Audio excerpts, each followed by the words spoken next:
Hello friend, मैं सुप्रिया स्वागत करती हूँ आपका डिकोड एग्ज़ाम में। फ्रेंड, आज एंशिएंट हिस्ट्री क्लास में हम डिस्कस करेंगे शैव और भागवत संप्रदाय से जुड़े हुए टॉप प्रीवियस ईयर्स के क्वेश्चंस पेपर को। फ्रेंड, आज इस क्वेश्चंस पेपर को सॉल्व करने के साथ ही साथ हम इनके एक्सप्लेनेशन को भी देखते हुए चलेंगे, जिससे शैव और भागवत संप्रदाय से जुड़े हुए जितने भी आपके डाउट हैं वो क्लियर होते चलें और साथ ही साथ आपका ये चैप्टर भी रिवीजन होता चले। तो फ्रेंड, आइए स्टार्ट करते हैं आज का पहला क्वेश्चन। हमारा पहला क्वेश्चन है, प्राचीन भारत के व्युत्पत्ति कास्मोजेनिक विषयक धारणाओं के अनुसार 4 युगों के चक्र का क्रम इस प्रकार है। तो 4 युगों के चक्र का जो चक्र है उनके क्रम को पूछ रहा है। तो देखिए विकल्प क्या दिया हुआ है, आपका ऑप्शन क्या है, द्वापर, कृत, त्रेता, कली। दूसरा विकल्प देखिए क्या है, कृत, द्वापर, त्रेता, कली। थर्ड वन इज कृत, Treta, Dwapar, Kali and fourth one is Treta, Dwapar, Kali, Krita. ये देखिए क्वेश्चन आया था IAS प्री 1996 में, ये क्वेश्चन आया था। तो 4 युगों के जो चक्र का क्रम है वो है ऑप्शन सी, यानी कि कृत, त्रेता, द्वापर, कली। कृत यानी कि जिसे हम सतयुग के भी नाम से जानते हैं, ध्यान रखिएगा, सतयुग के भी नाम से जानते हैं। उसके बाद त्रेता आता है, फिर द्वापर आता है और कली यानी कि कलयुग। ठीक है, नेक्स्ट क्वेश्चन पे चलते हैं। नेक्स्ट क्वेश्चन है हमारा, निम्नलिखित में से कौन सा प्राचीन भारत में शैव संप्रदाय था। प्राचीन भारत का शैव संप्रदाय पूछा है, चूंकि इसमें 4 ऑप्शन दिए हुए हैं, 4 ऑप्शन में कोई मतलब संप्रदाय था, लेकिन ये पूछ रहे हैं कि कौन शैव संप्रदाय से जुड़ा हुआ था। तो देखा जाए ऑप्शन देखिए इसमें क्या है, आजीवक, दूसरा देखिए मत मयूर, तीसरा देखिए मय मत और चौथा है ईशान शिव गुरु देव पद्धति। ये क्वेश्चन आया था IAS प्री 1996 में, ये क्वेश्चन आया था। तो देखिए हमारा आंसर क्या है, मत मयूर। मत मयूर जो है ये प्राचीन भारत में शैव संप्रदाय था। आजीवक संप्रदाय मखली गौसाल के द्वारा इस संप्रदाय की स्थापना की गई थी। नियतिवाद और भाग्यवाद पर आधारित ये संप्रदाय था। नेक्स्ट क्वेश्चन है, बहुत ही अच्छा क्वेश्चन है, अर्धनारीश्वर मूर्ति में आधा शिव और आधा पार्वती प्रतीक हैं। ठीक है, आपने ये मूर्ति देखी होगी जिसमें शिव भगवान में आधा शरीर शिव का रहता है, आधा शरीर पार्वती का रहता है। तो ये जो अर्धनारीश्वरी मूर्ति है वो किस बात का प्रतीक है, यहाँ पे वो पूछा जा रहा है। तो देखिए ऑप्शन क्या दिया हुआ है, नारी, पुरुष और नारी का योग बताया जा रहा है। सेकेंड वन इज देवता या देवी का योग है, देवता और देवी का योग। थर्ड वन इज देव और उसकी शक्ति का योग और फोर्थ वन इज उपर्युक्त किसी का नहीं। ये क्वेश्चन आया था UPPCS प्री 1997 में, ये क्वेश्चन आया था। तो जो अर्धनारीश्वर मूर्ति है वो है देव और उसकी शक्ति का योग। यहाँ पे देव और प्रकृति का भी योग पूछ सकता है। प्रश्न अगर आए कि इन आधा शिव और आधा पार्वती के जो मूर्ति है उनका जो संयुक्त जो प्रचलन था किस काल में शुरू किया गया था। तो देखिए वो गुप्त काल में इनका शुरू किया गया था और गुप्त काल का समय माना जाता है 319 से लेकर के 550 ईस्वी। ठीक है, और बात करें इनके बारे में जो प्रथम वर्णन किया गया था वो कालिदास के कुमार संभव नाटक में किया गया था। कालिदास जो कि चंद्रगुप्त द्वितीय के दरबार में 9 रत्नों में से एक थे। ठीक है, तो कालिदास के कुमार संभव नाटक में इनका वर्णन है और साथ ही इनके संयुक्त प्रतिमा का जो प्रचलन था वो गुप्त काल या उनके परवर्ती काल के दौरान देखने को मिलता है। नेक्स्ट क्वेश्चन इज, न्यानार कौन थे। फ्रेंड, यहाँ न्यानार पूछ रहा है। इसके पहले क्वेश्चन को थोड़ा सा आप समझ लीजिए कि देखिए दक्षिण भारत में धार्मिक आंदोलन की शुरुआत होती है 6वीं शताब्दी ईस्वी के समय और उस भक्ति आंदोलन का जो प्रचार प्रसार का जो कार्य करते हैं, जो संचालन करते हैं, वो 2 संप्रदायों के द्वारा किया जाता है। एक आपका न्यानार संप्रदाय था और दूसरा आपका अलवार संप्रदाय। ठीक है, इन 2 संप्रदायों के द्वारा भक्ति आंदोलन का संचार किया जा रहा है, प्रचार प्रसार किया जा रहा है। तो फ्रेंड वही प्रश्न पूछा है कि न्यानार कौन थे। ऑप्शन देखिए क्या है, क्या वो शैव थे या फिर शाक्त थे या फिर वैष्णव थे या फिर सूर्य उपासक थे, यानी कि सूर्य की उपासना करने वाले थे। तो देखिए UPLDA प्री 2006 में ये क्वेश्चन आया था। तो देखिए न्यानार कौन थे, वो थे शैव थे। जो शिव की उपासना करते हैं उन्हीं को न्यानार कहा जाता है और इससे आप ऐसे भी याद कर लीजिए, शिव को 3 आँख थी, 3 नयन थे, इसलिए इनको न्यानार कहा जाता है। वैष्णव थे जो विष्णु की उपासना करते थे और सूर्य उपासक जो सूर्य की उपासना करते हैं। नेक्स्ट क्वेश्चन है, निम्नलिखित में से कौन अलवार संत नहीं है। अभी हमने बताया ना न्यानार और अलवार। तो फ्रेंड इन संप्रदायों के अंतर्गत कुछ संत हुआ करते थे। यहाँ पे पूछ रहा है कि अलवार संत। फ्रेंड अलवार संतों की संख्या 12 थी। ठीक है, तो पूछ रहा है कि इसमें कुछ विकल्प दिया हुआ है, इन विकल्पों में उन संतों के नाम दिए हैं, लेकिन हमें क्या करना है कि हमें इसमें से छांटना है कि कौन से अलवार संत नहीं थे। तो देखिए इसमें विकल्प क्या दिया है, पोगई, दूसरा देखिए तिरुज्ञान, तीसरा देखिए पुड्डम और चौथा देखिए तिरुमंगई। और ये क्वेश्चन आया था UPPCS प्री 2013 में, ये क्वेश्चन आया था। तो देखिए हमारा आंसर क्या है, तिरुज्ञान। फ्रेंड तिरुज्ञान जो थे वो अलवार संत नहीं थे, वो न्यानार संत थे। और बाकी देखा जाए तो पोगई, पुड्डम, तिरुमंगई ये थे आपके अलवार संत। और फ्रेंड एक अंडाला जो थी, अंडाला नामक महिला जो थी वो एकमात्र महिला संत थी, एकमात्र महिला अलवार संत थी। ठीक है, अंडाला नाम याद रखिएगा। नेक्स्ट क्वेश्चन पे चलते हैं, भागवत संप्रदाय के विकास में किसका देन अत्यधिक है। फ्रेंड्स भागवत संप्रदाय से वैष्णव संप्रदाय निकला है, आपका शैव संप्रदाय निकला। तो भागवत संप्रदाय में पूछ रहा है कि किसका देन, किस शासकों का, किसने सबसे ज़्यादा इसमें अपने अत्यधिक भूमिका निभाई इनके विकास में। देखिए ऑप्शन क्या दिया, पार्थियन, हिंद यूनानी लोग, कुषाण लोग, गुप्त शासक या गुप्तों के द्वारा। तो चूंकि इन सब ने कुछ न कुछ भूमिका निभाई है, लेकिन सबसे अधिक जो विकास हुआ जो इसके साल में हुआ वो था गुप्तों के समय।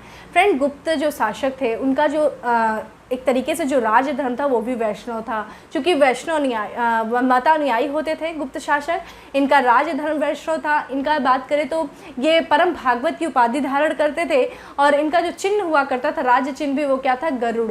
गरुड़ क्या होता है फ्रेंड, गरुड़ जो था वो भगवान विष्णु का वाहन था, तो गरुड़ इनका क्या था, इनका राज्य चिन्ह था। तो इस तरीके से काफ़ी ज़्यादा इन्होंने वैष्णव धर्म को काफ़ी ज़्यादा इनको विकास किया इन्होंने। ये क्वेश्चन देख लीजिए, बिहार पीसीएस में आया था, 1994 में आया था। नेक्स्ट क्वेश्चन पे चलते हैं। नेक्स्ट क्वेश्चन है, भागवत धर्म के प्रवर्तक कौन है, किसने भागवत धर्म का स्थापना किया। तो देखिए इसमें ऑप्शन क्या दिया है, जनक, दूसरा कृष्ण, तीसरा याज्ञवल्क्य, चौथा आपका सूरदास। ये राजस्थान प्री 1993 में ये क्वेश्चन आया था। तो भागवत धर्म के जो प्रवर्तक हैं वो भगवान कृष्ण हैं। भगवान कृष्ण को ही भागवत धर्म का प्रवर्तक के रूप में देखा जाता है।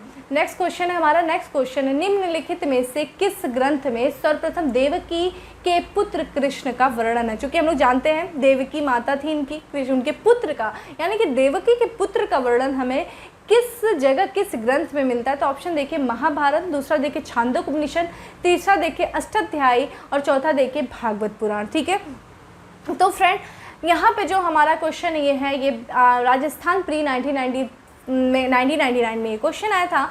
तो देवकी के पुत्र कृष्ण का जो वर्णन है वो हमें छांदोग्य उपनिषद में मिलता है। साथ ही हमें घोर अंगिरस के शिष्य का भी, इनको छांदोग्य उपनिषद में देवकी के पुत्र कृष्ण के बारे में बताया गया है। साथ ही साथ हमें घोर अंगिरस, यानी कि कृष्ण के जो गुरु कौन थे वो घोर अंगिरस थे। यहाँ पे अष्टाध्यायी की बात करें फ्रेंड, तो कृष्ण की उपासना का जो सर्वप्रथम उल्लेख हुआ था वो पाणिनि की अष्टाध्यायी में किया गया था। ठीक है, नेक्स्ट चलते हैं, वासुदेव कृष्ण की पूजा सर्वप्रथम किसने आरंभ की। वासुदेव फ्रेंड कृष्ण का जो प्राचीन नाम था, जो प्रारंभिक नाम था वो वासुदेव था। चूँकि कृष्ण के पिता का नाम वसुदेव था इसलिए इनको हम वासुदेव के भी नाम से जानते हैं। अगर कहीं कहीं पे वासुदेव भी सिर्फ आ जाए, कृष्ण न लिखे, तो समझ लीजिए ये कृष्ण के बारे में बात कर रहा है। तो वासुदेव कृष्ण की पूजा सर्वप्रथम किसने प्रारंभ किया। तो भागवतों ने किया, या फिर वैदिकारियों ने किया, या फिर तमिलों ने किया, या फिर आविरों ने किया। जल्दी से कमेंट बॉक्स में आंसर बताइए। ये क्वेश्चन आया था यूपी पीसीएस प्री 1997 में ये क्वेश्चन आया था। तो देखिए इसका आंसर है भागवतों के द्वारा सर्वप्रथम कृष्ण की पूजा की जो सबसे पहले इन्होंने आरंभ किया। और हमने बताया ना कि जो अष्टाध्यायी में इनकी आराधना के बारे में, पाणिनि की जो अष्टाध्यायी है उसमें इनकी आराधना के बारे में उल्लेख किया गया है। नेक्स्ट क्वेश्चन पे चलते हैं। नेक्स्ट क्वेश्चन है, निम्नलिखित में से किस देवता को कला में हल लिए प्रदर्शित किया गया है। ठीक है, कला में हल लिए। ऑप्शन देखिए क्या है, कृष्ण, दूसरा देखिए बलराम, तीसरा कार्तिकेय, चौथा क्या है आपका मैत्रेय। ये क्वेश्चन आया था यूपी पीसीएस मेंस 1997 में ये क्वेश्चन आया था। तो बताइए किस देवता को कला में हल लिए प्रदर्शित किया गया है। वो किया गया है बलराम को। फ्रेंड बलराम को संकर्षण के भी नाम से जानते हैं, ये भी ध्यान रखिएगा, संकर्षण भी कहीं कहीं दे देता है। बलराम जो थे वो कृष्ण के भाई थे और उनको कला में हल लिए द्वारा प्रदर्शित किया गया। कार्तिकेय के बारे में पता ही, शिव के पुत्र थे कार्तिकेय। मैत्रेय जो कि भावी बुद्धा के नाम से हैं, भावी बुद्धा जो हैं भगवान, भविष्य में जो बुद्ध आएंगे वो मैत्रेय के नाम से जाना जाते हैं। नेक्स्ट क्वेश्चन है हमारा कि भागवत संप्रदाय में भक्ति के रूपों की संख्या कितनी बताई गई है। तो भागवत संप्रदाय में डायरेक्ट ये क्वेश्चन है, वन लाइनर क्वेश्चन है। तो देखिए यहाँ पे जो ऑप्शन है क्या है, 7, second option is 8, third option is 9 and fourth option is 10। ठीक है, और ये यूपीएलडीए प्री 2010 में ये क्वेश्चन आया था। तो देखा जाए भागवत संप्रदाय के भक्ति के रूपों की संख्या 9 है। ठीक है, नेक्स्ट चलते हैं। बहुत ही अच्छा क्वेश्चन है ये तो इसका थोड़ा सा एक्सप्लेन भी करूंगी मैं इसे। हेलियोडोरस का बेस नगर अभिलेख संदर्भित करता है। हेलियोडोरस संकर्षण तथा वासुदेव से, दूसरा देखिए संकर्षण तथा प्रद्युम्न से, तीसरा देखिए संकर्षण प्रद्युम्न या वासु तथा वासुदेव से, या केवल वासुदेव से। हमने बताया था संकर्षण यानी कि बलराम, वासुदेव यानी कि कृष्ण, ठीक है। यहाँ पे संकर्षण भी आ जाएगा बलराम की जगह, इसलिए कंफ्यूज नहीं है। तो देखिए हेलियोडोरस का जो बेस नगर है अभिलेख वो किससे संबंधित है, वो है केवल वासुदेव से। फ्रेंड हेलियोडोरस की बात करें तो ये जो बेस नगर है फ्रेंड, ये विदिशा का प्राचीन नाम है, ये भी ध्यान रखिएगा। विदिशा जो कि मध्य प्रदेश में, ठीक है, विदिशा का प्राचीन नाम बेस नगर में। हेलियोडोरस था वो इंडो ग्रीक शासक थे जिनका नाम था एंटियालकिड्स। तो एंटियालकिड्स का राजदूत था, और इंडो ग्रीक जो शासक थे वो तक्षशिला के शासक थे, ये भी ध्यान रखिएगा। तक्षशिला के जो शासक थे जिनका नाम था एंटियालकिड्स। एंटियालकिड्स का राजदूत कौन था, हेलियोडोरस। हेलियोडोरस ने विदिशा में यानी कि बेस नगर में एक गरुड़ स्तंभ की स्थापना किया, और उस गरुड़ स्तंभ की स्थापना किया, और साथ ही इसने भागवत धर्म को भी अपना लिया, वैष्णव धर्म को अपना लिया। और उस जो गरुड़ स्तंभ में इसने जो लेख लिखवाया उसमें इसने स्वयं को भागवत और साथ ही साथ वासुदेव को उसने देवस के नाम से लिखा। देवस यानी कि देवताओं का देवता, ठीक है। तो ये ध्यान रखिएगा इस तरीके से। तो हेलियोडोरस जो कि एक राजदूत था, किसका राजदूत था, एंटियालकिड्स का राजदूत था। एंटियालकिड्स कौन, इंडो ग्रीक शासक, कहाँ का शासक, तक्षशिला का शासक। ऐसी चीज़ें रिलेट करके याद करिए, कभी नहीं भूलेगा। सेकंड जो नेक्स्ट क्वेश्चन है वो हमारा भागवत धर्म से संबंधित प्राचीनतम अभिलेखीय साक्ष्य। सेम क्वेश्चन है। तो देखिए भागवत धर्म से संबंधित जो प्राचीनतम अभिलेखीय साक्ष्य है, विकल्प हमारा क्या है, समुद्रगुप्त का इलाहाबाद अभिलेख, सेकेंड इज हेलियोडोरस का बेस नगर अभिलेख, थर्ड वन इज स्कंदगुप्ता भीतरी अभिलेख, फोर्थ वन इज महरौली स्तंभ लेख। ये देखिए क्वेश्चन आया था यूपीपीसीएस स्पेशल मीन्स 2008 में ये क्वेश्चन आया था। तो देखिए भागवत धर्म से जो संबंधित प्राचीनतम अभिलेख है वही है हेलियोडोरस का बेस नगर अभिलेख। समुद्रगुप्त के बारे में आपको पता ही, समुद्रगुप्त का जो प्रयाग प्रशस्ति भी उसको बोल सकते हैं, समुद्रगुप्त जिसने आपका प्रयाग प्रशस्ति है ये इलाहाबाद में है। और आपका देखिए यहाँ पे एक विकल्प दिया है स्कंदगुप्त का भीतरी अभिलेख। फ्रेंड स्कंदगुप्त का भीतरी अभिलेख है, ये उत्तर प्रदेश में है, ठीक है, उत्तर प्रदेश में और गाजीपुर जिले में है। और इसमें जो है देवकी और कृष्ण के बारे में उल्लेख किया गया, ठीक है, ये गाजीपुर में है। महरौली स्तंभ लेख है जो आपका दिल्ली में है। और यहाँ पे फ्रेंड बात किया गया है, इसमें एक बात का उल्लेख किया गया महरौली से, जो चंद्रगुप्त द्वितीय जो कि गुप्त शासक हैं, उन्होंने विष्णुपद पर्वत पे, विष्णुपद पर्वत जो कि आपका गया में है बिहार में, और वहाँ पे इन्होंने विष्णु ध्वज की स्थापना किया था। इससे हमें क्या महरौली स्तंभ लेख से पता चलता है। तो ये सब के बारे में था और यही था हमारा एक्सप्लेनेशन। नेक्स्ट है हमारा बेस नगर अभिलेख का हेलियोडोरस। बेस नगर अभिलेख का जो हेलियोडोरस था वह कहाँ का निवासी था, अब भी हमने आपको एक्सप्लेन किया था। एंटियालकिड्स कहाँ के शासक थे, उन्हीं का ये राजदूत था। तो देखिए ऑप्शन क्या है, पुष्कलावती, तक्षशिला, साकाल या फिर मथुरा। तो जल्दी से ऑप्शन बताएं, हमें आंसर बताएं। देखिए यूपीएलडीए प्री 2010 में ये क्वेश्चन आया था, इसका आंसर है तक्षशिला, ठीक है। तो बेस नगर अभिलेख का जो हेलियोडोरस था वो कहाँ का निवासी था, वो था तक्षशिला का निवासी। नेक्स्ट क्वेश्चन है, विष्णु के किस अवतार को सागर से पृथ्वी का उद्धार करते हुए अंकित किया गया है, ठीक है। तो यहाँ विष्णु के अवतार के बारे में बात कर रहा है। देखिए विष्णु के अवतारों की बात करें तो उनके 10 अवतार थे, उस 10 अवतारों में से एक अवतार की बात कर रहा है कि जिसमें पृथ्वी को उन्होंने पृथ्वी का उद्धार किया था सागर से, ठीक है, डूब रही थी पूरी पृथ्वी सागर में, और उनको उसने मतलब इस अवतार ने, विष्णु की इस अवतार ने डूबती हुई पृथ्वी को बाहर निकाला था। तो देखिए ऑप्शन क्या है, कच्छप, दूसरा क्या है मत्स्य, तीसरा क्या है वराह, चौथा क्या है नरसिंह। तो जल्दी से हमें आंसर बताइए। ये देखिए ये 2 बार ये क्वेश्चन आया है, सेम ईयर में ही आया है, सेम पेपर में ही आया है कि यूपीएलडीए प्री में भी सेम क्वेश्चन आया था और यूपीएलडीए मेंस में ये क्वेश्चन आया था, 2010 में ही आया था। तो देखिए इसकी बात करें तो विष्णु के जिस अवतार ने सागर से पृथ्वी का उद्धार किया था वो था वराह अवतार, ठीक है। वराह अवतार चूँकि ये एक तरीके से जो सूअर के रूप में थे ये, ठीक है, 10 अवतारों में से एक है पृथ्वी का, और जो विष्णु के 10 अवतारों में। और मत्स्य पुराण में हमने बताया था कि मत्स्य पुराण में इनके 10 अवतारों की बात किया गया है। और देखिए ये जो मत्स्य अवतार है फ्रेंड, इनका ये पहला अवतार है मत्स्य अवतार। और कल्कि का अवतार जो होगा, भावी जो आने वाले भविष्य में जो अवतार होगा वो कल्कि का अवतार होगा। ये पहला अवतार, आपको 10वां अवतार पता होना चाहिए। पहला अवतार आपका मत्स्य अवतार है, और जो आखिरी अवतार है, जो 10वां अवतार है वो आपका कल्कि का अवतार है। और वराह अवतार जो माना जाए सबसे जो सर्वाधिक लोकप्रिय अवतार है वो कौन सा है, वो वराह अवतार है। और इसके बारे में उल्लेख की बात करें फ्रेंड तो ऋग्वेद में इसके बारे में हमें उल्लेख मिलता है, प्राचीनतम उल्लेख हमें मिलता है ऋग्वेद में, ठीक है। तो इस तरीके से था। और एक क्वेश्चन है कि वराह की जो प्रतिमा है, जो सबसे प्राचीनतम प्रतिमा है वराह की, वो हमें कहाँ से प्राप्त हुई और किस काल से है। तो वराह की जो सबसे प्राचीनतम प्रतिमा है वो हमें मथुरा से मिली और ये है कुषाणकालीन प्रतिमा, ठीक है। कुषाणकालीन ध्यान रखिएगा, मथुरा से मिली है।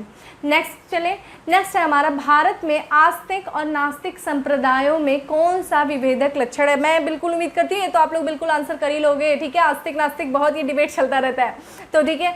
तो बताइए आस्तिक और नास्तिक, हम किस आधार पर एक दूसरे को आस्तिक और नास्तिक बोलते हैं, विभेद का लक्षण क्या है। तो देखिए इसमें ऑप्शन क्या दिया, ईश्वर की सत्ता में आस्था, पुनर्जन्म के सिद्धांत में आस्था, थर्ड वन इज वेदों की प्रामाणिकता में आस्था, और फोर्थ वन इज स्वर्ग तथा नर्क की सत्ता में विश्वास। ये आया था यूपीपीसीएस मेंस 2005 में, ये क्वेश्चन आया था।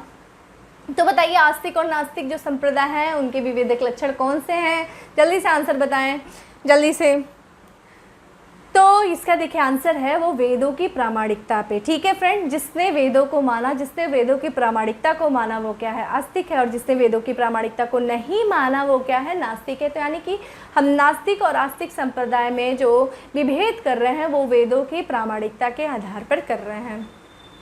नेक्स्ट क्वेश्चन है, निम्नलिखित में से कौन मोक्ष के साधन के रूप में ज्ञान, कर्म, भक्ति को समान महत्व देता है, ठीक है। मतलब हम देखते हैं कि कई ऐसे जो दर्शन होते हैं वो किसी या तो ज्ञान को देंगे महत्व, या फिर कर्म को देंगे, या फिर भक्ति को देंगे कोई। लेकिन कोई ऐसा दर्शन है जो हमें कोई बता रहा है कि इन तीनों को ही समान महत्व दे रहा है। मोक्ष प्राप्ति में मतलब ज्ञान की भी आवश्यकता है, कर्म की भी आवश्यकता है, भक्ति का भी आवश्यकता है, तीनों का ही अपना एक समान महत्व है। तो बताइए कौन सा आंसर क्या है इसमें। देखिए विकल्प क्या है, अद्वैत वेदांत, दूसरा विकल्प क्या है विशिष्टाद्वैत वेदांत, तीसरा विकल्प भगवत गीता, चौथा है आपका मीमांसा, ठीक है। तो देखिए इसका आंसर क्या है, ये यूपीपीसीएस मेंस 2005 में एक क्वेश्चन आया था, ये है भगवत गीता। भगवत गीता जो है वो ज्ञान, कर्म और भक्ति को समान महत्व देता है। मीमांसा की बात करें तो ये सिर्फ भक्ति पर महत्व देते हैं, और विशिष्टाद्वैत की बात करें तो ये ज्ञान को बहुत ज़्यादा महत्व देते हैं। लेकिन तीनों चीज़ों को जो समान रूप से महत्व देता है वो कौन करता है, भगवत गीता। नेक्स्ट क्वेश्चन पे चलते हैं। नेक्स्ट क्वेश्चन, अधोलिखित में से कौन एक गीता की मुख्य विषय है। ये तो सबको पता होगा, मैं बिल्कुल उम्मीद करती हूँ। इनमें तो हमको लगता है बहुत बच्चों को ऑप्शन भी नहीं देखना पड़ेगा, डायरेक्ट आंसर कर देंगे। तो देखिए इसमें ऑप्शन क्या दिया है कि गीता का जो मुख्य विषय है, हाँ, और गीता आप लोगों ने पढ़ी भी होगी, जिन लोगों ने नहीं पढ़ी उन्हें गीता पढ़नी चाहिए, बहुत ही अच्छी चीज़ है। 2-4 बार पढ़ो तब जाके धीरे धीरे चीज़ें समझ में आती हैं, लेकिन जो कुछ भी उसका दर्शन बहुत ही अच्छा है, बहुत कुछ सीखने को मिलता है, बिल्कुल पढ़ना चाहिए। जिन लोगों ने नहीं पढ़ा है उन्हें पढ़ें। तो देखिए गीता का जो मुख्य विषय है, जो मुख्य शिक्षा है वो क्या है, कर्म योग है, ज्ञान योग है, भक्ति योग है, निष्काम कर्म योग है, या फिर स्पर्श योग है। ये देखिए छत्तीसगढ़ पीसीएस प्री 2017 में ये क्वेश्चन आया था। तो ये क्या है, गीता का जो मुख्य शिक्षा है वो है निष्काम कर्म योग, बिना फल की चिंता किए हुए अपने कर्मों को करना, ठीक है। हमें बहुत ज़्यादा फल के चक्कर में नहीं पड़ना चाहिए, हमें अपने कर्मों को करते रहना चाहिए, जो हमारा कर्म है उसे करते रहना चाहिए। यही गीता का मुख्य उद्देश्य है, मुख्य शिक्षा है। नेक्स्ट क्वेश्चन है, निम्नलिखित में से कौन प्रस्थान त्रयी में सम्मिलित नहीं है। प्रस्थान त्रयी 3 है, जिसमें से हमें प्रस्थान जो त्रय यानी कि 3 प्रस्थान, तो कौन से हैं वो 3 जो हैं शामिल हैं, लेकिन एक नहीं है। तो जो विकल्प दिया है वो क्या है, भागवत, भगवत गीता, ब्रह्मसूत्र, उपनिषद, ठीक है। तो जल्दी से बताइए इसका आंसर क्या है प्रस्थान त्रयी में। देखिए इसका आंसर है, ये यूपीपीसीएस प्री 1997 में क्वेश्चन आया था, जो प्रस्थान त्रयी में सम्मिलित नहीं है वो है भागवत। बाकी ये 3 जो है वो प्रस्थान त्रयी में सम्मिलित है। और बात करें जो मूल प्रस्थान है वो क्या है, उपनिषद जो है वो आपका मूल प्रस्थान है, और बाकी अन्य 2 प्रस्थान है वो क्या है, इस पर निर्भर हैं, ठीक है। तो मूल प्रस्थान क्या है, उपनिषद, बाकी भागवत और ब्रह्मसूत्र इस पे निर्भर प्रस्थान है। तो ये हमारा प्रस्थान त्रयी था, भागवत जो है प्रस्थान त्रयी में सम्मिलित नहीं है। नेक्स्ट क्वेश्चन है, रामायण के किस कांड में राम और हनुमान की पहली भेंट का वर्णन है। इन पैंडेमिक में आपने देखा होगा कितनी बार रामायण का जो सीरियल था, काफ़ी ज़्यादा रामायण चला और सारे लोगों ने देखा, क्योंकि सबसे ज़्यादा देखा जाने वाला जो सीरियल है उसने अपना रिकॉर्ड बनाया। तो इसके कांडों के भी बारे में आपको पता होना चाहिए। कांड that means chapter, that means अध्याय, ठीक है। तो देखिए राम और हनुमान की जो पहली भेंट का वर्णन है वो किस कांड में, किस चैप्टर में, किस अध्याय में, चूंकि 7 अध्याय हैं, 7 कांड है रामायण में, ठीक है। तो इसमें पूछ रहा है कि किसमें, बताइए। देखिए ऑप्शन देखिए क्या है, किष्किंधा कांड, सुंदरकांड, बालकांड या फिर उपयुक्त में से कोई नहीं। देखिए ये यूपी पीसीएस मेन 2007 में ये क्वेश्चन आया था, तो जल्दी से बताइए हनुमान और राम जी किस कांड में जो जब मिले थे तो वो कहाँ पे मिले थे, उस चैप्टर का नाम क्या है, उस कांड का नाम क्या है, तो उसका नाम है किष्किंधा कांड। किष्किंधा पर्वत रहता है, वहीं पे इनके आसपास मुलाकात होती है। तो फ्रेंड अगर बात करें तो किष्किंधा कांड में राम और हनुमान की पहली भेंट होती है। और रामायण का थोड़ा इंटरेस्ट, जो कि रामायण जो वाल्मीकि के द्वारा लिखी गई थी, संस्कृत भाषा में लिखी गई थी, और इसके 7 अध्याय हैं। देखिए पहला अध्याय क्या है, बालकांड है। बालकांड के बाद क्या होगा फ्रेंड, अयोध्या कांड। अयोध्या कांड के बाद क्या होगा, देखिए उसके बाद वो कहाँ चले जाते हैं, वन चले जाते हैं। वन को क्या बोलते हैं, अरण्यक बोलते हैं, तो अरण्यक कांड। अरण्यक कांड के बाद क्या होगा, किष्किंधा कांड, ठीक है। ये सीता जी को खोजने के लिए निकलते हैं, तो इनके रास्ते में मुलाकात होती है हनुमान जी से, तो वो किष्किंधा पर्वतों के जो साउथ में है, कर्नाटक वगैरह के पास है, वहाँ पे इनसे मुलाकात होती है। और फिर उसके बाद देखा जाए तो सुंदरकांड। सुंदरकांड के बाद देखा जाए तो लंका कांड, और आखिरी जो कांड होगा वो उत्तर कांड होगा। तो ये 7 जो हैं आपके रामायण से जुड़े हुए कांड है, यानी कि चैप्टर हैं, ठीक है। और किष्किंधा कांड सबसे छोटा चैप्टर है, सबसे छोटा कांड है। नेक्स्ट पे चलते हैं, कालिका पुराण किस धर्म से संबंधित है। तो कालिका पुराण बताइए किस धर्म से संबंधित है। तो ये है फ्रेंड, कालिका पुराण जो है वो, देखिए ऑप्शन क्या दिया है, वैष्णव धर्म से संबंधित है, दूसरा शाक्त धर्म से संबंधित है, तीसरा आपका बौद्ध धर्म से संबंधित है, और चौथा आपका जैन धर्म से संबंधित है। ये क्वेश्चन देखिए एमपीपीएससी प्री 2018 में ये क्वेश्चन आया था। तो कालिका पुराण आपका शाक्त धर्म से संबंधित है, शाक्त धर्म से संबंधित। कालिका को ही हम कली पुराण के भी नाम से जानते हैं, ठीक है, कली पुराण। नेक्स्ट पे चलते हैं। नेक्स्ट है हमारा, पुरी में रथ यात्रा किसके सम्मान में निकाला जाता है। पुरी यानी कि उड़ीसा में है पुरी, और वहाँ पे एक रथ यात्रा निकाली जाती है पुरी में, तो वहाँ पे किसके सम्मान में ये रथ यात्रा निकाली जाती है। तो देखिए ऑप्शन क्या दिया है, भगवान राम के सम्मान में, भगवान विष्णु के सम्मान में, भगवान जगन्नाथ के सम्मान में, या फिर भगवान शिव के सम्मान में। ये देखिए उत्तराखंड LDA प्री 2007 में ये क्वेश्चन आया था। तो देखिए ये पुरी में जो रथ यात्रा निकाली जाती है वो भगवान जगन्नाथ के सम्मान में निकाली जाती है, और भगवान जगन्नाथ यानी कि कृष्ण, ठीक है। और साथ ही में 2 अन्य जो देवता रहते हैं, देवी रहती हैं, वो इनके भाई बलराम रहते हैं, और साथ ही इनकी बहन सुभद्रा, इन्हीं के सम्मान में ये रथ यात्रा निकाली जाती है। नेक्स्ट क्वेश्चन पे चलते हैं। नेक्स्ट है हमारा, नासिक में कुंभ मेला निम्न में से किस एक नदी के तट पर लगता है। कुंभ मेला की बात कर रहे हैं फ्रेंड। कुंभ मेला जो कि 12 वर्षों के अंतराल में एक पर्टिकुलर प्लेस पे लगता है, वैसे तो 4-4 साल पे लगता है, और एक स्थान पे 12 वर्ष के अंतराल पे लगता है। तो यहाँ नासिक की बात कर रहे हैं। नासिक की अगर आपको लोकेशन पता होगी तो मुझे लगता है कि आप इसका आंसर फाइंड आउट कर लेंगे। तो देखिए नासिक में जो कुंभ मेला लगता है, यहाँ पे विकल्प क्या दिया है, ताप्ती नदी के तट पे लगता है, या फिर नर्मदा नदी के तट पे लगता है, या फिर कोयना नदी के तट पे लगता है, या फिर गोदावरी नदी के तट पे लगता है। ये क्वेश्चन यूपी पीसीएस मेन 2003 में ये क्वेश्चन आया था। तो जल्दी से आंसर बताइए, नासिक में कुंभ मेला किसके तट पे लगता है, किस नदी के तट पे। तो फ्रेंड बात करें, गोदावरी नदी के तट पे कुंभ मेला लगता है। और जो 4 कुंभ मेला का आयोजन किया जाता है, तो जिसमें हरिद्वार में देखा जाए तो गंगा नदी के तट पे, आप उज्जैन में आ जाइए मध्य प्रदेश में तो शिप्रा नदी के तट में, और आप उत्तर प्रदेश में जो प्रयाग है, प्रयागराज यानी इलाहाबाद में जो लगता है वो लगता है आपका संगम नदी के तट पे, यानी कि जहाँ पे गंगा यमुना और सरस्वती का संगम है। सरस्वती चूँकि लुप्त हो गई है, तो इस जैसे जगहों पे हमें आयोजन देखने को मिलता है। कहाँ पे, कुंभ मेला का।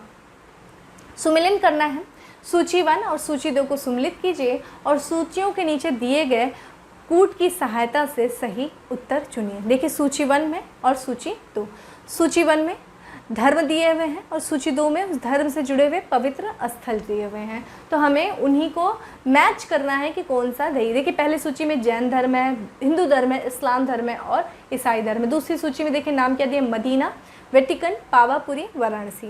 तो देखिए ऑप्शन देखिए क्या है, देखिए जैन धर्म से जुड़ा हुआ जो पवित्रम स्थल है वो कौन सा है, पावापुरी। पावापुरी में महावीर स्वामी का निधन हुआ था, इसीलिए काफ़ी पवित्र स्थल माना जाता है। पावापुरी बिहार में है, राजगिरी के पास में। और बात करें महावीर स्वामी की, तो महावीर स्वामी जैन धर्म के 24वें और अंतिम तीर्थंकर थे, और जैन धर्म की जो स्थापना किया गया था वो ऋषभदेव के द्वारा किया गया था। हिंदू धर्म से जुड़े हुए जो सबसे महत्वपूर्ण है पवित्र स्थल है वो है आपका वाराणसी, ठीक है, जहाँ पे शिव मंदिर है, आपको पता ही है, तो विश्वनाथ जी का शिव मंदिर। थर्ड ऑप्शन है, इसी से अगर इन दो ऑप्शनों को अगर आपने लगा लिया तो इससे भी हम आंसर निकाल देते हैं कि देखिए जैन का तीसरा थर्ड है। थर्ड हमें कहाँ पे मिल रहा है, हमें थर्ड ऑप्शन ए में मिल रहा है और ऑप्शन सी में मिल रहा है, यानी कि ऑप्शन डी हम निकाल देते हैं और ऑप्शन बी हमें निकाल देते हैं। और सेकंड का हमने 4 देखा था, तो देखिए हमें डायरेक्ट आंसर मिल गया ऑप्शन सी। तो मिसिस इस्लाम का देखिए सबसे पवित्र स्थल कौन सा है, मदीना। मक्का के बाद जो मदीना है इस्लाम का, वो दूसरा सबसे महत्वपूर्ण स्थल है मदीना, जो कि पश्चिमी सऊदी अरब में है। और यहीं से हिजर करके जब उन्होंने 632 में, शायद 622 में जब मोहम्मद साहब मक्का से हिजर करके मदीना पहुंचते हैं और यहीं पे उनका अंतिम जो जीवन काल बीतता है तो मदीना ही रहता है। और तो यानी कि मक्का और मदीना ये दो महत्वपूर्ण स्थल है, दो पवित्र स्थल है इस्लाम धर्म से। ईसाई धर्म से देखिए वेटिकन सिटी रोम में है, इटली में वेटिकन सिटी है, यहीं पे पोप रहते हैं, पोप की एक तरीके से धार्मिक राजधानी है। क्रिश्चियन का जो धर्म है कैथोलिक धर्म की राजधानी माना जाता है वेटिकन सिटी। और वेटिकन सिटी की एक और बात करें तो वेटिकन सिटी जो है वो विश्व का सबसे छोटा और स्वतंत्र देश है, चाहे वो क्षेत्रफल की दृष्टि से ले लें चाहे वो जनसंख्या के आधार पर ले लें। तो वेटिकन सिटी चूँकि ईसाई धर्म से जुड़ा हुआ सबसे महत्वपूर्ण स्थल है। इसका देखिए ये क्वेश्चन आया था MPPCS प्री 2004 में, ये क्वेश्चन आया था। नेक्स्ट क्वेश्चन पे चलते हैं। नेक्स्ट क्वेश्चन है हमारा, इनमें से कौन सा पहला मत माना जाता है, यानी कि सबसे पहले कौन थे। ऑप्शन देखिए क्या है, अगामंत, दूसरा देखिए पशुपत, तीसरा देखिए कपालिक, चौथा स्पंद शास्त्र। तो देखिए इसमें हमारा ऑप्शन क्या दिया है, इनमें से कोई नहीं। Second option is 1 2 3, third option is 2 3 4 and fourth option is 1 2 4। तो आंसर बताइए क्या है। इसमें देखिए सबसे जो पहला मत माना जाता है वो माना जाता है ऑप्शन बी, यानी कि अगामंत, पशुपत और कपालिक। पशुपत और कपालिक की बात करें तो फ्रेंड ये शैव संप्रदाय से जुड़ा हुआ मत था, ठीक है, शैव संप्रदाय से जुड़ा हुआ। और कपालिक की बात करें तो कपालिक का जो प्रमुख केंद्र की बात करें तो ये शिलाश्रय जो है श्री शैलशा जो है ये इसका प्रमुख केंद्र है। श्रीशैल जो हिमालय में है ये इसका प्रमुख केंद्र है। नेक्स्ट क्वेश्चन पे चलते हैं। नेक्स्ट क्वेश्चन है हमारा, निम्नलिखित में से किसे पशुपत मत का प्रवर्तक माना जाता है। ठीक है, पशुपत मत का प्रवर्तक किसे माना जाता है, तो ऑप्शन बताइए क्या है। ऑप्शन देखिए क्या है, लकुलिश, बाशव, कुशिक या फिर गोरखनाथ को माना जाता है। तो देखिए पशुपत मत का जो पशुपत मत है ये शैव संप्रदाय का सबसे प्राचीनतम मत है। ठीक है, शैव संप्रदाय में 4 मत हैं, तो उसके जो सबसे प्राचीनतम मत है वो है पशुपत मत, और इसके जो प्रवर्तक को माना जाता है वो लकुलिश को माना जाता है। लकुलिश को फ्रेंड शिव का अवतार माना जाता है। और साथ ही बात करें तो ये वायु पुराण के अनुसार या फिर लिंग पुराण के अनुसार पशुपत को ही माना जाता है। अगर पूछे प्रश्न कि किसके अनुसार पशुपत मत के प्रवर्तक को लकुलिश माना जाता है तो वो वायु पुराण और आपका लिंग पुराण के अनुसार लिंग पुराण के अनुसार क्या माना जाता है, लकुलिश को पशुपत मत का प्रवर्तक माना जाता है। बासव की बात करें फ्रेंड तो बासव जो है वो आपका लिंगायत संप्रदाय से जुड़े हुए हैं। गोरखनाथ की बात करें तो फ्रेंड ये नाथ संप्रदाय से जुड़े हुए हैं। ठीक है, नेक्स्ट क्वेश्चन पे चलते हैं। नेक्स्ट है हमारा, परंपरानुसार न्यानार संतों की संख्या कितनी है। ठीक है, न्यानार संतों की संख्या पूछ रहा है। तो देखिए हमने आपको पहले बताया अलवार संत थे, न्यानार संत थे। तो यहाँ पे न्यानार संतों की संख्या ऑप्शन देखिए क्या है, 12, 15, 60 या फिर 63। तो देखिए 12, 15, 60, 63। तो देखिए परंपरा अनुसार जो न्यानार संतों की संख्या है वो क्या है, 63। ठीक है, 63 संख्या रहती है, जिसमें आपकी बात करें तो तिरुज्ञान, आपका सुंदर मूर्ति, संबंदर और मणिक वाचलकार ये जो थे कुछ प्रमुख न्यानार संत थे। और तो इसी में से 63 काफ़ी ज़्यादा संख्या में है, इसलिए इनके बहुत ज़्यादा नाम को बता देना संभव नहीं, लेकिन नाम से जुड़ा हुआ प्रश्न नहीं आता है, मेनली इसका संख्या से ही पूछता है कितने लोग थे, वो यहाँ पे आपको पता चल गया। नेक्स्ट क्वेश्चन है, इनमें से कौन सा शिव का पहला प्रमाण माना जाता है। शिव का पहला प्रमाण कौन सा माना जाता है। ऑप्शन देखिए क्या है, रुद्र, पशुपति महादेव, पूषण, मरुगन। ठीक है, तो यहाँ पे बताइए कौन सा है जो शिव का पहला प्रमाण माना जाता है, तो वो है हमारा पशुपति महादेव।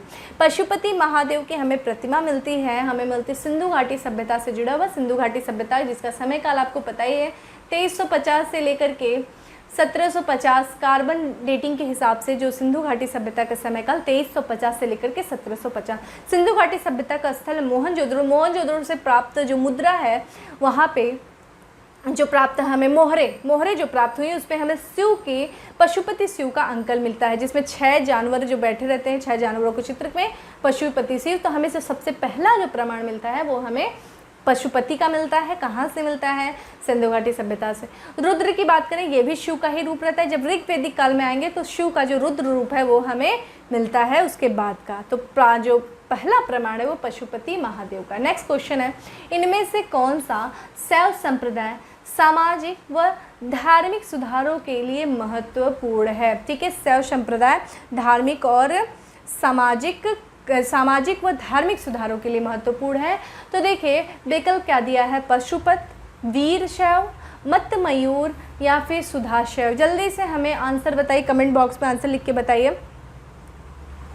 तो देखिए यहाँ पे जो बात कर रहे हैं शैव संप्रदाय जो सामाजिक और धार्मिक सुधार के लिए, वो है वीर शैव। ठीक है, वीर शैव को ही फ्रेंड हम लिंगायत संप्रदाय के भी नाम से जानते हैं या फिर जंगम संप्रदाय के भी नाम से जानते हैं। ठीक है, लिंगायत संप्रदाय, इसी को हम लिंगायत संप्रदाय भी कहते हैं या फिर जंगम संप्रदाय भी कहते हैं। और इसके जो प्रवर्तक थे, वीर शैव के जो प्रवर्तक थे वो थे आपके अलभ।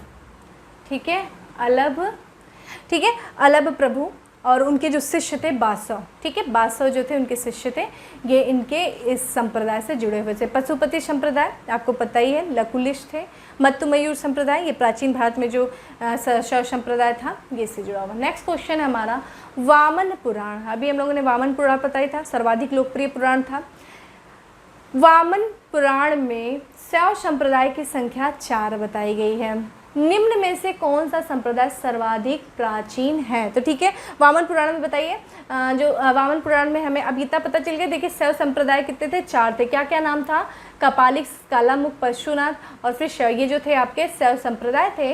और इनके अनुसार जो सबसे प्राचीनतम संप्रदाय है, तो देखिए ऑप्शन क्या दिया है, कपालिक, दूसरा कालामुख, तीसरा पशुपत, चौथा नाथ। तो देखिए जो पशुपत है वो सबसे प्राचीनतम संप्रदाय है। ठीक है, सबसे प्राचीनतम शैव संप्रदाय है।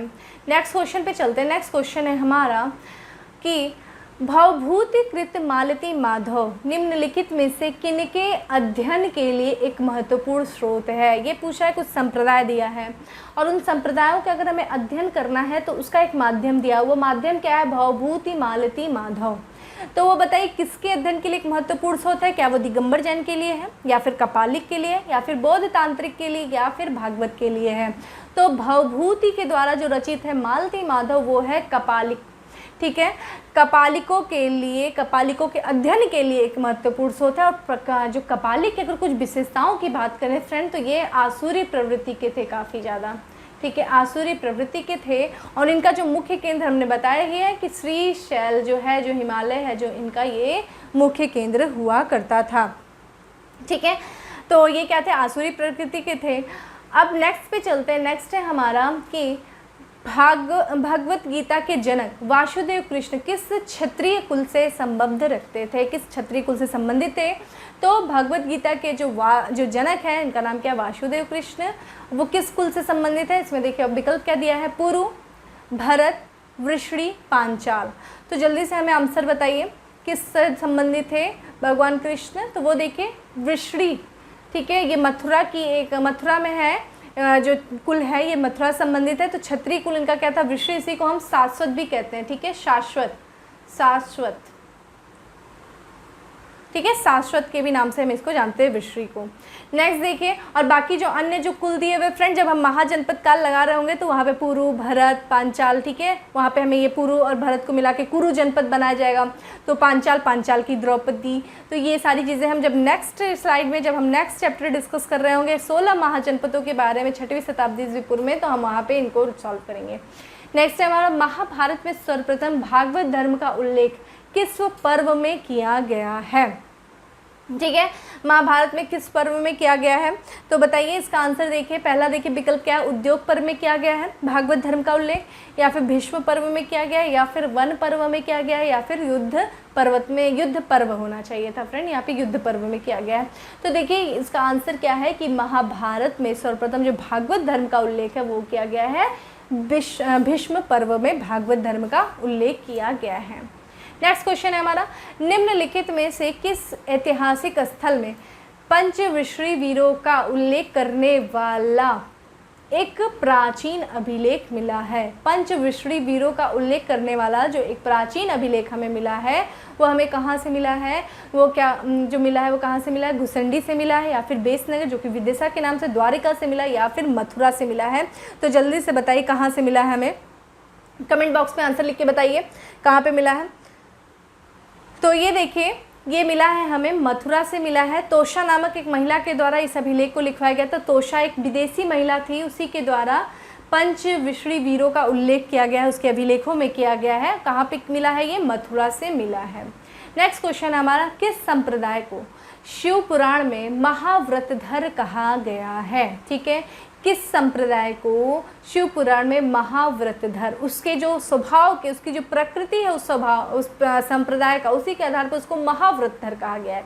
तो देखा जाए वो शैव संप्रदाय को कहा गया है, या फिर कपालिक संप्रदाय को कहा गया है, या फिर कालामुख संप्रदाय को कहा गया है, या फिर पशुपत संप्रदाय को कहा गया है। तो जल्दी से हमें आंसर बताइए किस संप्रदाय को कहा गया है।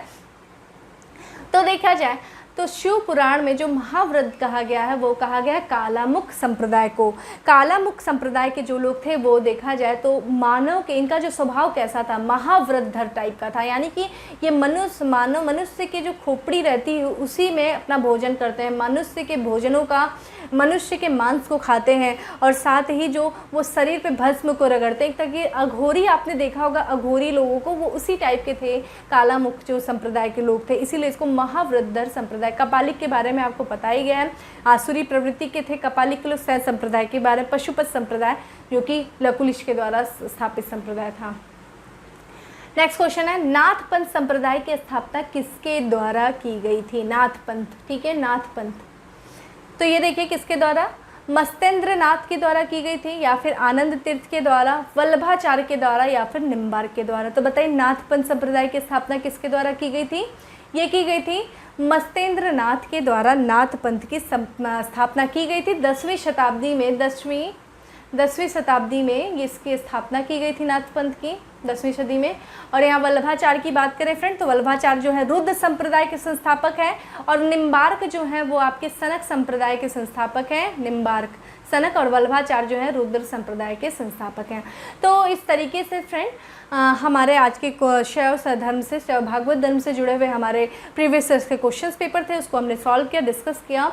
अगर आपको ये सीरीज़ अच्छी लगी तो प्लीज़ लाइक शेयर जरूर करिएगा, और ज़्यादा से ज़्यादा लोगों को शेयर करिए ताकि ज़्यादा से ज़्यादा लोगों को इससे बेनिफिट हो, इसका लोग लाभ उठा सकें।